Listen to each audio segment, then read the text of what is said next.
Y'all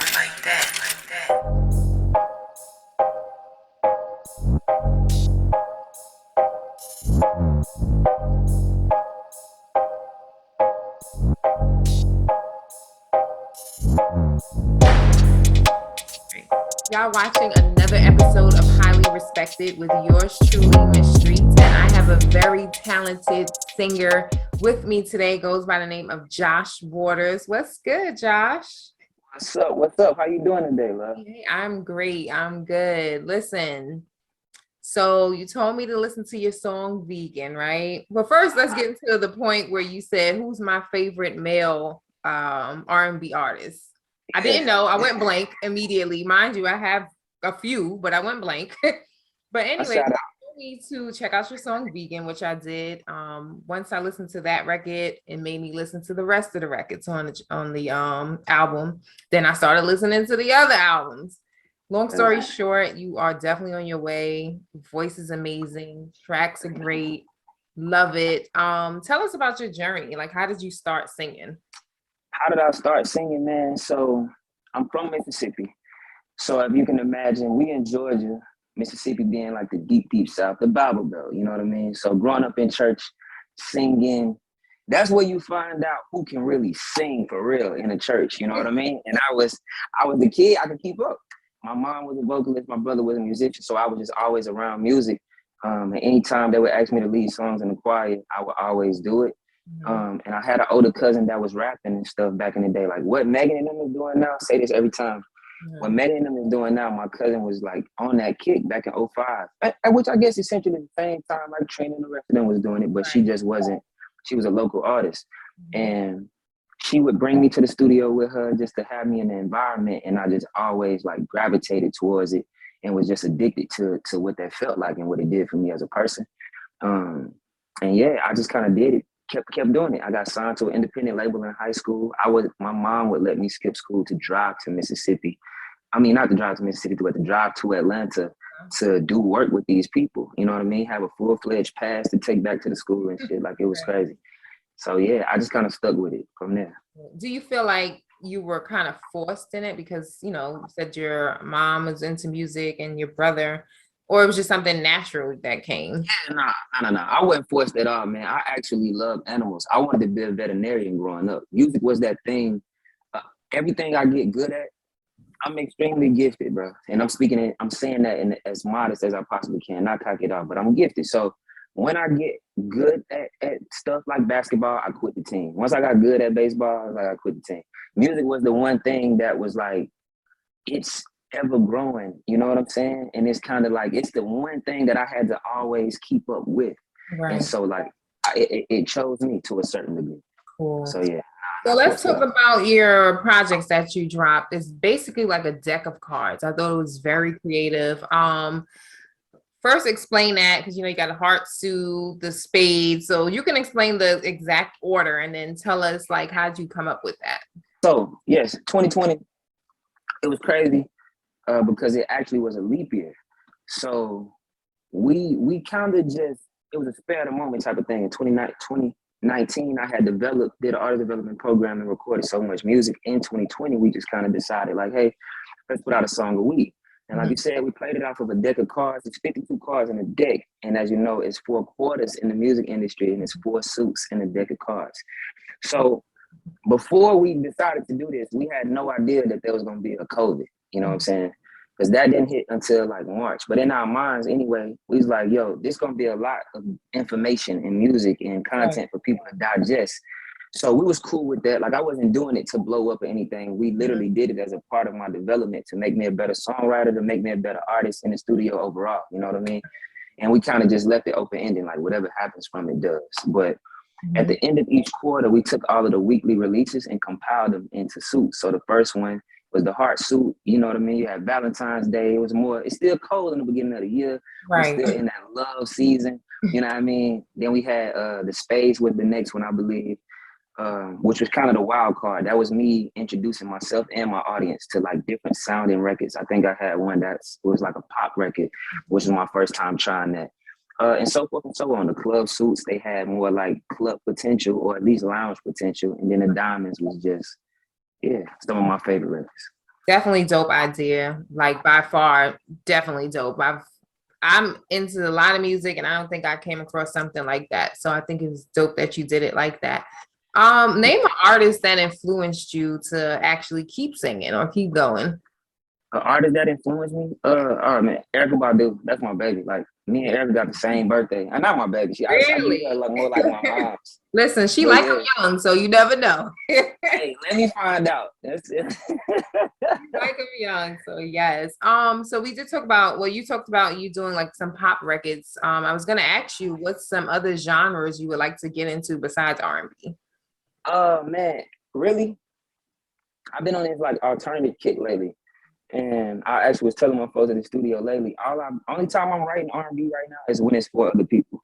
Mhm. And I think R&B is so natural for me. If I go, let's say for instance, I might go to the studio after this interview. Mhm. When I go, I don't have anything specific that Josh Waters is working on. So today I'm gonna go off of whatever the vibe is. And if that end up being an R&B vibe, then I just entertain it. If it's like, let's make a rap record, then I'm gonna write the rap. Whatever it is I feel at this moment, I'm kind of just entertaining that to discover different parts of myself as a creative and as an artist. But sonically, I'll be honest and say, okay, so after we did that 52, the beginning of last year, we instantly jumped into album mode and started working on my debut album. Okay. And the beginning of that was like super deep rooted R&B music. And are you a Frank Ocean fan? Yeah, and I miss him too. I'm gonna need him to come back. No, you both. I'm tired of So listening like, to Novocaine and all them other records. I need something new. listen to Novocaine today. Literally. I listened to Novocaine today. So Wow. like, I had the luxury of working with the producer that produced Channel Orange, that executively produced that project. And so we went out to LA for the first time, man. We went with about 8 or 9 records. And basically this producer, as I'm working on the song with him, he pulls me out the booth. He was like, yo, you can sing exceptionally well, but nobody cares. I'm like, what? He's like, bro, nobody care. Nobody want to hear that. You know what I'm saying? The average consumer can't even digest all of that right now. You know what I'm saying? So that kind of changed my perspective on how I view music and how I view my music. And it made me think a little deeper about how I wanted to connect, who I wanted to connect with, and how did I want to connect with them. Mhm. And so as far as me making R&B music, man, I kind of lead with, hey, I'm an R&B singer, because if you go look me up, that's what's out there. But I'm making something completely different right Cool. now. Yeah. Would you be willing to do like an American Idol, The Voice type show? What's your thoughts? Absolutely not. Nah, hell nah. And why? Tell people why. You know what? And so let me be clear. I don't think there's anything wrong with those shows or anything. However, I here's my two thoughts. I'm not the cover singer, right? And I never was. I'm just now getting to a space to where I'm like, all right, I'll do covers. And even the type of covers, I'm like, I should do like rock songs, because me being a black man singing them, they would be a little more interesting versus me just singing typical black music. You know what I'm saying? So I I that's an interesting one. I just feel like I'm in a different season, in a different space right now, and I'm kind of just focusing and entertaining that in hopes of people being able to get it as I'm getting it, if that makes sense. You know what I mean? It does. It definitely does. And the people are gravitating, as we know and as we can see. What's one of your favorite songs to perform, like when you do shows?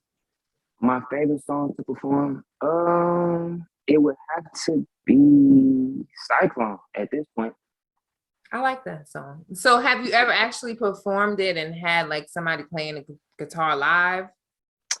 Well, not at a live show, but I had to do 3 pieces of content that were acoustic, and all of those had guitars with me. Yeah. So live band or the MP3 or Wave, which one? You know what? That's a sticky one, because so for me it's like live band or DJ. Shout out to DJ Ron. Yeah, DJ Ron. Either or. It really doesn't matter to me. So we got my show tracks set up to where it sounds like the band is there. My band went in the studio and like recorded the music. Mhm. So even when my DJ is spinning with me, you kind of gotta look up at the DJ like, wait, why do I have live instrumentation? You know, so the audience kind of get the same feel regardless. I guess the only thing that makes it different is that it is pre-recorded live music versus getting a pure energy exchange on the spot. You know what I mean? Definitely. So we have to talk about upcoming projects, what's going to be coming out for Josh Waters. What you got coming out soon? I have a single getting ready to come out. I think it's safe for me to say the title. It's entitled Gelato. I'm super, super, super duper excited about this one. Um, it's a different sound. Everything from Cyclone. Cyclone was the start of me presenting different. Because Cyclone is more of a like singer-songwriter record. You know what I mean? It's like a folk record. It's not the typical R&B joint for me. And that song was the one that green-lighted or gave me permission to continue down this road of trying different things because it performed the best out of all of my music. I put out 52 songs of deep-rooted R&B music. And Cyclone was the one that hit like millions of streams and stuff. You know what I mean? So not saying that I'm gonna continue to give y'all Cyclones over and over again, but it did kind of, like I say, give me that permission or just safety within self to be able to do something different. Right. Well, that's cool. And of course, you have to give your social media to all the people who want to follow and see when you got shows coming up and download new music and stuff like that. What's your social media? Definitely. Y'all can find me on any social media platform at Josh Waters Music, and I do follow that. Do you actually interact with your followers?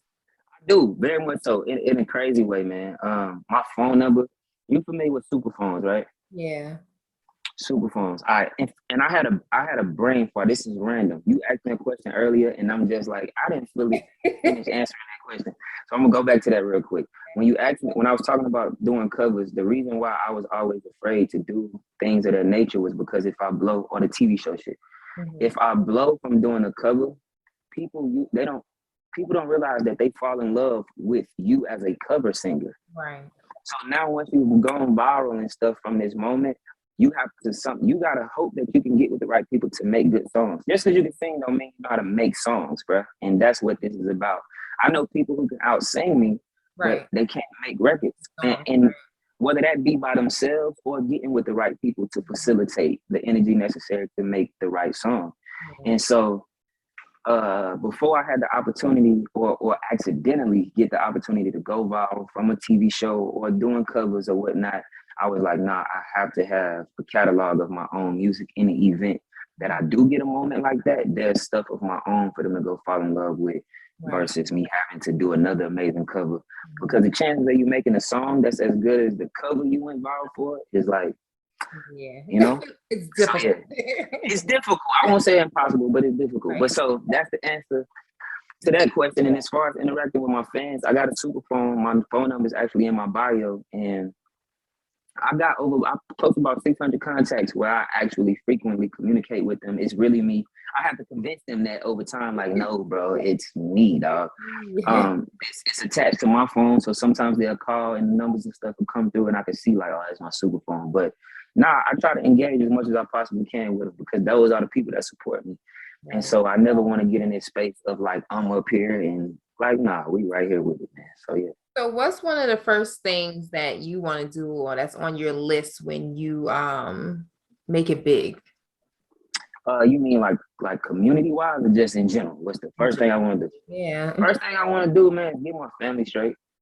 You know what I'm saying? I won't say like I come from like a super duper impoverished background, but I come from what I would be the first person to see this, if this makes sense. And so really the first things first, man, I got a son, 6-year-old son. Just getting my people straight would be the biggest thing. And by getting them straight, I think educating them. Because I don't think me getting a bag of money equates me dumping it on them because I've seen people with money enough to know what even some of my folks would do. So I think as soon as I'm in position to be able to do for people, educate them, and then they'll show me who's ready for what and just move accordingly, man. But I want to be able to be the person to position my folks, you know?